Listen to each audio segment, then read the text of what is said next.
E aí, meu amigo, beleza? Estamos aqui para mais uma super videoaula de biologia com seu professor de biologia preferido, o professor Roque Alves. E na aula de hoje nós vamos dar continuidade ao nosso estudo da citologia, que é aquela ciência que eu já ensinei para você, que é responsável pelo estudo das células. Só lembrando que nós já aprendemos aí uma introdução básica sobre a citologia, utilização de microscópios, quais são os tipos de microscópios, a diferença da célula eucarionte e da célula procarionte. Nós aprendemos a diferença da célula eucarionte animal, da célula eucarionte vegetal.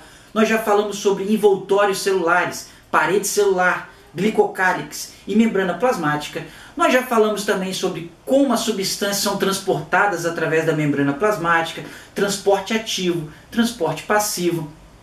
E na aula anterior a essa, nós aprendemos um pouquinho sobre citoplasma e organelas celulares.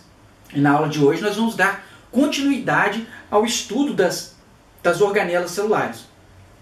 Professor, quais foram as organelas que você falou na última aula que eu não lembro? Então lembra, nós aprendemos um pouquinho sobre como que é o citoplasma, que ele ocupa a maior parte da estrutura celular. Aprendemos que no meio do citoplasma existem órgãos pequenininhos que nós chamamos de organelas, que vão ter várias funções importantes, que vão realizar as reações químicas importantes que a célula precisa. E na última aula nós aprendemos sobre as seguintes organelas. Nós falamos sobre o citoesqueleto, que constitui a forma da célula, é muito importante para a estrutura e a forma de todas as células, certo? Nós aprendemos também sobre o retículo endoplasmático liso, que produz lipídios, o retículo endoplasmático rugoso, que produz proteínas. Nós falamos também sobre o aparelho de Golgi, ou complexo de Golgi, que armazena, empacota e envia vesículas, que são bolsas cheias de substâncias que são produzidas pelos retículos endoplasmáticos para o restante das células. Nós aprendemos sobre os lisossomos, que são aquelas organelas que, além de fazer a digestão intracelular, são responsáveis por dois processos chamados de autofagia, que é o suicídio celular, e autofagia, que é a renovação das organelas, e a autólise, que é quando a célula não cumpre suas funções e o lisossomo fica responsável por eliminar essas substâncias aí. Beleza? Essas organelas. Então, essas organelas nós aprendemos na última aula e vamos dar continuidade na aula de hoje, falando sobre uma organela muitíssimo importante para as divisões celulares. Que organela é essa, meu amigo? São os centríolos. Mas só lembrando que os centríolos não estão presentes em todas as células. Alguns tipos de células vegetais, como das angiospermas, que são as plantas frutíferas, a célula vegetal, esse tipo de célula, não possui centríolo. E o centríolo ele é encontrado na maioria das células eucariontes e, como eu disse, ele é responsável por fazer a divisão celular, as divisões celulares, que é a mitose e a meiose, certo? Então, perceba aqui, quando uma célula se divide, ela passa pelos 4 estágios, que são a prófase, metáfase, anáfase e telófase. Os centríolos, eles são organelas que são responsáveis por formar essas fibras, chamadas de fibras do fuso, que vão se ligar aos cromossomos e fazer a separação do material genético. Então perceba que os centríolos têm uma importante função na divisão celular, porque cada vez que uma célula se duplica, ela tem que duplicar o DNA. Então esse material genético duplicado, ele se separa em 2 células através das fibras do fuso que os centríolos vão produzir. Beleza? Então perceba aí que os centríolos são organelas muitíssimo importantes para as divisões celulares. Além disso, os centríolos eles são responsáveis por originar estruturas muito importantes para a movimentação das células, como os cílios.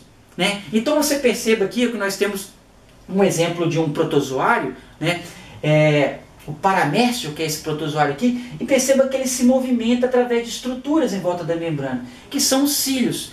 Então nós chamamos esses paramércios de ciliados, pela essa forma de locomoção. Então os cílios, eles são estruturas que são formadas a partir dos centríolos, que são essas organelas que eu estou falando com você, e são responsáveis pela locomoção de muitos micro-organismos, certo? Outra função importante dos centríolos também é a formação dos flagelos, que são estruturas de locomoção para muitas células, como o espermatozoide, por exemplo. Você sabe muito bem que o espermatozoide, ele contém um flagelo de movimentação, que leva ele até o óvulo. Então, esse flagelo de movimentação, ele é produzido a partir dos centríolos, que são essas organelas tão importantes, tanto para a movimentação das células, quanto para as divisões celulares, beleza? Muitíssimo importante, né? Bem, lembra que na nossa última aula nós falamos sobre o retículo endoplasmático liso e rugoso, e que as diferenças entre eles, da diferença básica, né, visualmente falando, de um retículo endoplasmático liso para o rugoso, é que o retículo endoplasmático rugoso ele possui ribossomos, que fazem essa formação rugosa dessa estrutura. E esses ribossomos, né, são organelas que também ficam livres no citoplasma, certo? Então, você perceba aí que os ribossomos, além de estarem associados ao retículo endoplasmático rugoso, ele também vai estar o quê? Livre no citoplasma para cumprimento das suas funções. E você lembra qual é a função dos ribossomos, meu amigo? Os ribossomos têm importante função na produção das proteínas, certo? Então, olha só que interessante. O que é importante você saber sobre os ribossomos? É que os ribossomos são as organelas que existem nas células procariontes. As células procariontes, que são as células das bactérias, elas não vão possuir retículo endoplasmático liso, retículo endoplasmático rugoso, não vão possuir uma série de organelas que nós estamos falando aqui. Mas a célula procarionte, ela vai possuir o quê? Ribossomos no seu citoplasma, o que vão fazer com que as bactérias possam produzir suas proteínas a partir dos ribossomos que estão livres. Então perceba aqui, ó, uma célula bacteriana, e perceba que esses pontinhos que estão aí no citoplasma são os ribossomos, né, que são responsáveis pela produção das proteínas de uma bactéria. Então os ribossomos são organelas que estão presentes tanto nas células procariontes quanto nas células eucariontes, e a função dos ribossomos é a mesma, né? É a produção de proteínas, que são as moléculas orgânicas talvez mais importantes do ponto de vista funcional e estrutural de todas as células, como a gente já aprendeu nas aulas de bioquímica. Beleza? Muito bem.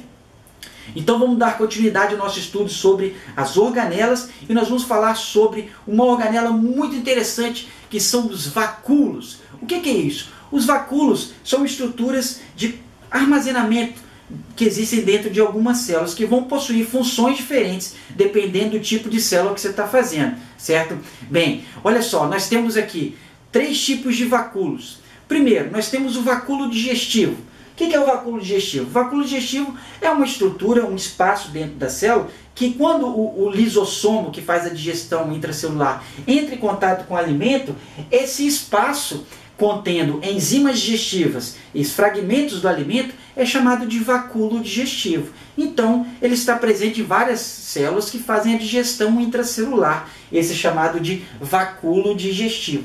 Beleza? Agora, os que mais são cobrados no vestibular são esses dois próximos que eu vou falar para você, que são os vacúolos contráteis ou vacúolos pulsáteis. O que é isso? Os vacúolos pulsáteis ou vacúolos contráteis são organelas que vão estar ligados ao processo de osmose, que você aprendeu na aula anterior sobre transportes pela membrana. Lembra que a osmose é um processo de transporte de água que acontece através da membrana semipermeável da célula, onde a água ela vai entrar ou sair da célula de acordo com o gradiente de concentração. A água, como eu já expliquei para você, é uma molécula carente. Ela vai sempre em direção ao meio mais concentrado. Então eu vou citar um exemplo aqui do funcionamento do vacúolo contrátil para você. Esse ser vivo que você está vendo aqui é um paramércio. Esse paramércio é de água doce, certo? Então, como ele é de água doce, o interior do paramércio ele é mais concentrado que o exterior. Então a tendência da água, já que ela vai em direção ao meio sempre mais concentrado, é entrar dentro do paramércio. Só que esse paramércio não tem parede celular. Ele inchar até explodir. Só que isso não acontece por quê?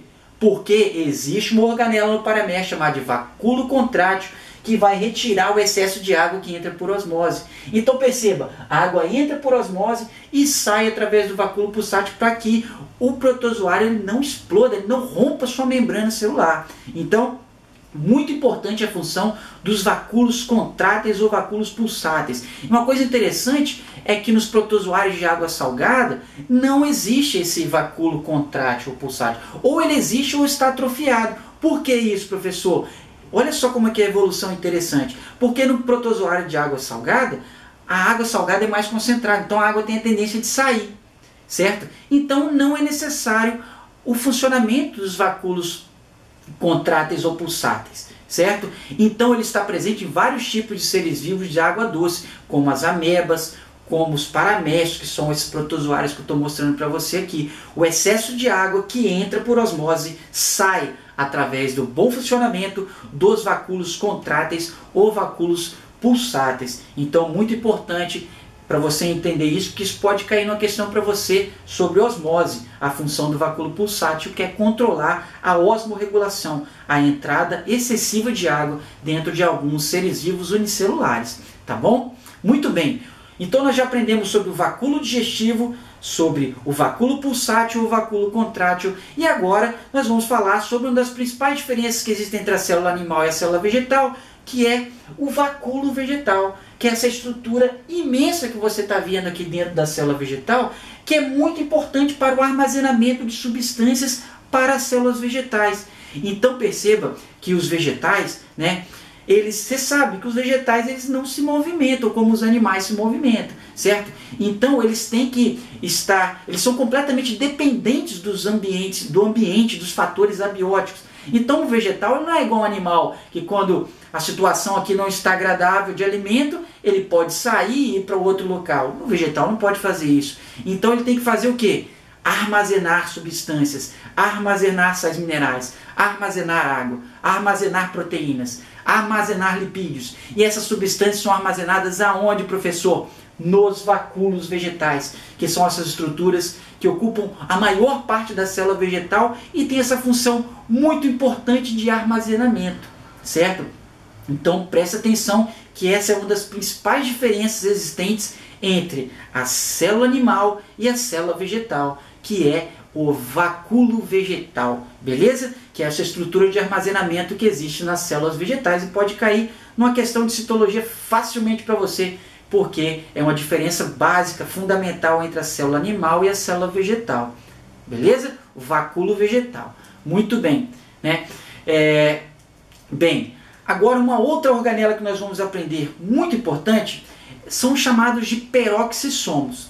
Os peroxissomos são organelas que têm uma função muito importante dentro da célula, que é o processamento de reações oxidativas. Então perceba que algumas substâncias, quando são degradadas, liberam substâncias chamadas de radicais livres, certo? E essas substâncias, que são os radicais livres, eles podem degradar as estruturas celulares. Eles não podem ser, quando eles são produzidos, eles têm que ser eliminados. Então os peroxissomos, eles vão fazer uma reação eliminando alguns tipos de radicais livres. Peroxissomo é por causa da presença de estruturas que vão eliminar o peróxido de hidrogênio, que é a água oxigenada. A água oxigenada, ela não pode ser produzida dentro da célula porque ela é uma substância muito reativa e pode destruir algumas estruturas celulares. Então o peroxissomo ele vai fazer uma reação e vai eliminar essas substâncias conhecidas como peróxido de hidrogênio ou água oxigenada, que são prejudiciais para a célula, certo? Então peroxissomos são encontrados em todas as células eucariontes e são especializados no processamento de reações oxidativas, eliminando alguns radicais livres, que são substâncias que podem ser muito danosas aí para o funcionamento de todas as células. Além disso, os peroxissomos são extremamente importantes também para a degradação do álcool, né? Então eles podem estar presentes em algumas células, como os hepatócitos, que são as células do fígado, que fazem a degradação do álcool no nosso organismo. Então olha aqui, ó, o peroxissomo, ele parece um pouquinho com o lisossomo, né? Só que o lisossomo tem outras funções. O peroxissomo tem uma função exclusiva, né? Que é fazer a degradação do álcool e eliminar esses radicais livres, o peróxido de hidrogênio, a água oxigenada, que é prejudicial para as células, para todas elas, beleza? Bem, galera, espero que você tenha entendido essa segunda aula sobre organelas celulares e citoplasma, beleza? Então nessa aula nós falamos sobre várias organelas, como na aula anterior, mas está faltando duas organelas muitíssimo importantes para as células. Quais são elas? As mitocôndrias e os cloroplastos. Então nós vamos falar na próxima aula de organelas celulares sobre essas duas organelas que são muitíssimo importantes. Você não pode deixar de estudar mitocôndria e cloroplasto, porque vai cair no vestibular para você isso daí. Beleza, meu amigo? Então eu te encontro na próxima aula de citologia, onde nós vamos falar sobre as duas últimas organelas, que são as mitocôndrias e os cloroplastos. Um grande abraço para você e obrigado por assistir a aula e espero que você tenha aprendido, tá bom? Tchau!